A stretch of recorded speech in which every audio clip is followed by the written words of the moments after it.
जय जगन्नाथ। नमस्कार दर्शक बंधु। आजिर विषय वस्तु में रखी सफलतार अन्य नाम धैर्य। धैर्य एवं दुर्लभ। यही महत् गुण मनीष पाखर अपसरी गलानी। धैर्यर शक्ति असीम अकलनीय। अटल पहाड़ को टलमल करिपारे धैर्य। अमाप सागर को मापी पारे भी। सफलता धैर्यवान मनीषर पाद चुमे। धैर्य भली महत् गुणर अधिकारी केबे भी पराजयर मुह देखि न थाए। हेले समुद्र कूले अमानिया ढेउ परी जीवन एवं उद्वेलित अविचलित। आजिकार व्यतिव्यस्त दुनिया को अधैर्यपणिया सते जेमती कब्जा करी रखिछि। जीवनर सफलता पाइबार एकमात्र चाबिकाठी हेउछि धैर्य। धैर्य द्वारा सबु असंभव संभव करि हुए। धैर्यर माने नुहे किछि न करी सफलता पाइबा, आशारे चुप होई बसी रहिबा, बरं कठिन परिश्रम आत्मविश्वास सह स्थिर मनरे लक्ष्य पथ आड़क अग्रसर हेबा धैर्यवान लोकर लक्षण होइथाए। बारंबार विफलता सामना करुथुवा लोक धैर्यर सीढ़ी चढ़ी सफलता को कोलाग्रत करिपारे। प्रतिटी महान काम पछरे धैर्यर अवदान लुचि रही थाए। इजिप्टर पिरामिड, कोणार्कर सूर्य मंदिर, ताजमहल हेउ कि खजुराहोर कारुकार्य केवल असीम धैर्य शक्तिर निदर्शन। धैर्य धरिबा शिखि नथिले थॉमस एडिसन, न्यूटन, आइनस्टाइन का भली वैज्ञानिक एपर्यंत अमर होई रही नथांते।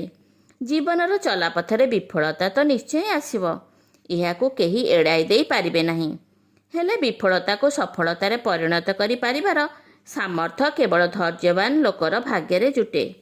समस्या जेते बड़ हेउ पछे धैर्य आगरे एहार पराक्रम तुच्छ जना पड़े। दुनिया रे एमिति समस्या नाही जाहाको केवल धैर्य ही दूरेई देई पारिबो। संबाउलार धैर्य पाई प्रजापति जन्म निए। संबाउलाटी जेते असुंदर हेले भी तार धैर्य ताको प्रजापति रूपे सजाई थाए।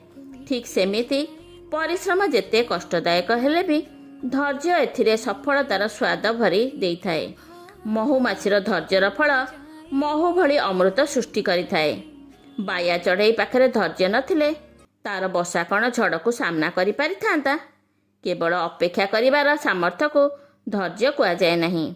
अपमान, दुर्व्यवहार, लांछना, हतादर को सामना करिबार शक्ति ही धैर्यरु मिलिथाए। एही केही आमको गाली कले आमे भी ताको गाली संगे संगे करू। दुर्व्यवहार कले, माड़ मारिले, अपमान कले आमे तत्क्षणात प्रतिक्रियाशील होई पड़ू।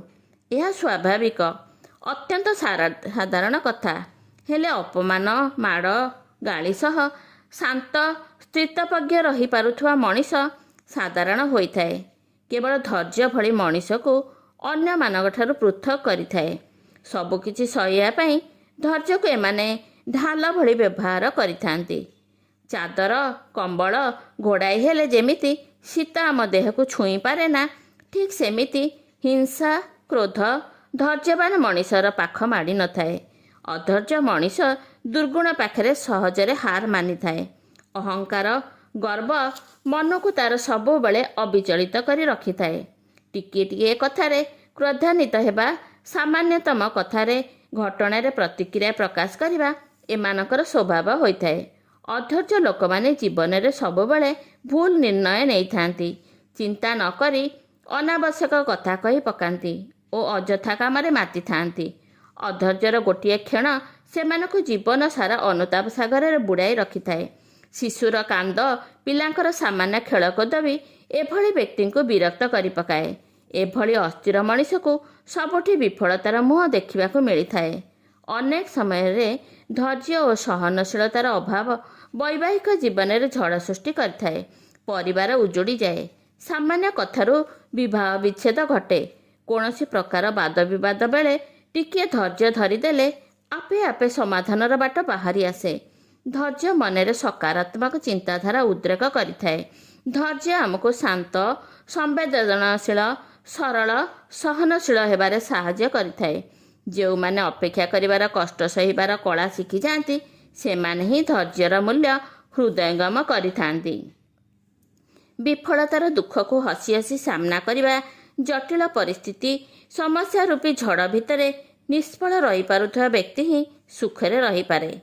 ଏଇଭଳି ଲୋକମାନଙ୍କର ଭିତରେ ଅନ୍ୟମାନଙ୍କଠାରୁ ଭିନ୍ନ ଦେଖାଯାଏନି କି? ନମସ୍କାର ଦର୍ଶକ ବନ୍ଧୁ, ଧନ୍ୟବାଦ।